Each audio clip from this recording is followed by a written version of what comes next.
នេះយើងតមកនេះយើងចូលវានេះយើងឆ្កឹះខ្លាញ់ចឹងសិនដាក់នេះសិនផ្ញើវាសិនដាក់វិញខ្លាញ់គេនេះវារឹងល្អនឹងខ្លាញ់ទេនេះកន្លែងហ្នឹងគឺវាចូលនេះដល់ពេលដាក់ហ្នឹងនេះ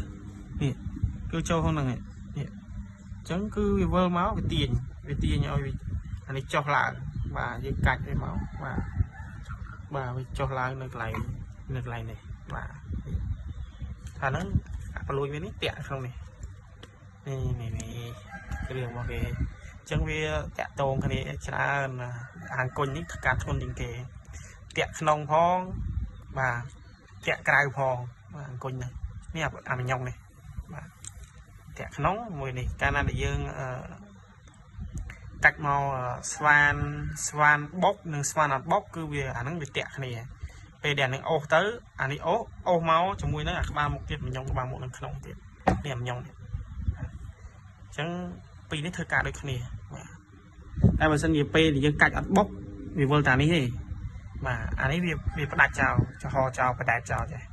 អានេះវិលទៅអត់តាក់មួយនេះទេបាទអញ្ចឹងគឺសរសើរហើយអ្នកប្រាជ្ញគេរកឃើញគេគិតដិតដល់មកអញ្ចឹងបាទទៅវាអត់វិលនេះអានេះអត់វិលវាអត់តាក់មកអានេះទេតែបើសិនតែវានៅតែអុកដោយសារអាមញ៉ុងនេះបាទអាមញ៉ុងនេះវាអូសជាមួយអង្គុញប្រើការងារក្រៅវិញបាទវាអត់តាក់អាក្នុងនេះទេវាអូសអង្គុញនេះវិញអង្គុញនឹងមកបាទអង្គុញហ្នឹងវាលាស់ចូលឡើងមកតាក់មួយនឹងសមីនេះមកហើយសមីវាដំណើរការមួយអាសមីខាងក្នុងទៀត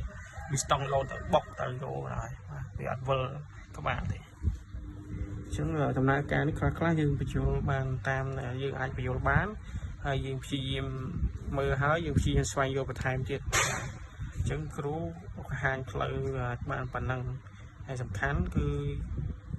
យើងមើលការងារជាក់ស្ដែងការងារបរិញ្ញាយើងដែរទេគ្រូនិយាយក៏និយាយមិនបានអស់ដែរព្រោះកំហុសវានឹងរឿងរបស់វាមានច្រើនបាទ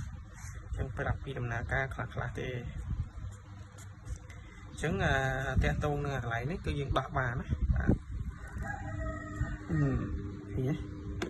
ទៅធ្វើការងារហ្នឹងប្រឡាក់ដៃទៀតហើយតែនេះគ្រាន់ណាខ្លាញ់ថ្មីបាទខ្លាញ់ខ្មៅវិញចប់បាទយើងគឺដាក់អញ្ចឹងទៅបាទហើយប្រដាងនេះតង្កើនេះប្រដាងនេះណែណាតង្កើក៏យើងសេរីតង់ទៅពិបាកដែរ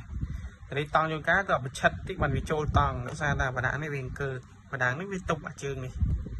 ទប់ជើងហ្នឹងតែកាលណាហ្នឹងវាអង្គើអានេះវាអង្គើដែរវាសេរីតង់អត់ត្រូវងាំរបស់វាទេបាទអញ្ចឹងវាមានតំណែងគ្នាអញ្ចឹងអត់អីទេមានបញ្ហាជួបអីកន្លែងឆ្លើយខ្ញុំសួរគ្រូថែមគេដាក់សិស្សបានរៀនមួយគ្រូអញ្ចឹងកំបែកហើយយើងរៀបចូលនេះវិញទៅកុំឲ្យវាប៉ាត់ប៉ាយអញ្ចឹងយើងរៀបចូលបាទមើលបាទ